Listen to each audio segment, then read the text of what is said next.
கிழக்கு திசை காற்றின் வேக மாறுபாடு காரணமாக தமிழ்நாட்டில் டெல்டா மற்றும் தென் மாவட்டங்களில் பரவலாக கனமழை பெய்து வருகிறது. நாகை, புதுக்கோட்டை, திருவாரூர் உள்ளிட்ட டெல்டா மாவட்டங்களில் பெய்து வரும் கனமழை காரணமாக இயல்பு வாழ்க்கை பெரிதும் பாதிக்கப்பட்டது. புதுக்கோட்டை, ஆலங்குடி, நாகை, கேளூர், வேளாங்கண்ணி சுற்றுவட்டார பகுதிகளில் சூறைக்காற்றுடன் கனமழை பெய்தது.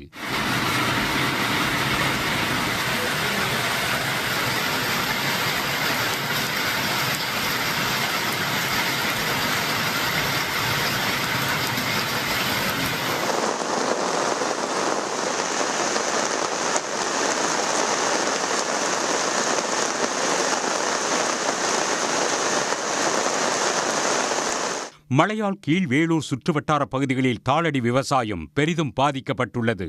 அதேபோல் திருவாரூர் சுற்றுவட்டார பகுதிகளில் பெய்து வரும் மழை காரணமாக திறந்த வெளியில் செயல்படும் 350க்கும் மேற்பட்ட நேரடி கொள்முதல் நிலையங்களில் அடுக்கி வைக்கப்பட்டிருக்கும் ஆயிரக்கணக்கான நெல் மூட்டைகள் மழைநீரில் நனைந்து சேதமடைந்துள்ளன.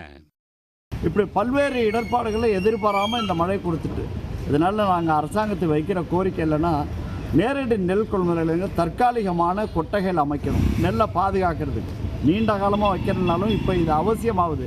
ஏன்னா மழை எப்போ வரும் எப்போன்னு சொல்ல முடியல. அதனால் அதற்கு ஏற்பாடு செய்யணும். போதுமான தார்பாய்கள் எல்லா இடத்துலையும் வழங்கப்படணும். அது மூமெண்ட்டு லேட் இல்லாமல் பார்க்கறதுக்கு அரசாங்கம் உடனே நடவடிக்கை எடுக்க வேண்டும்.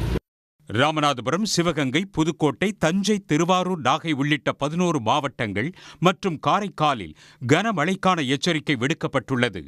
அதேபோல் நாளை குமரி, நெல்லை, தென்காசி, தூத்துக்குடி, விருதுநகர் உள்ளிட்ட 6 மாவட்டங்களில் கனமழை பெய்யும் என வானிலை மையம் தெரிவித்துள்ளது.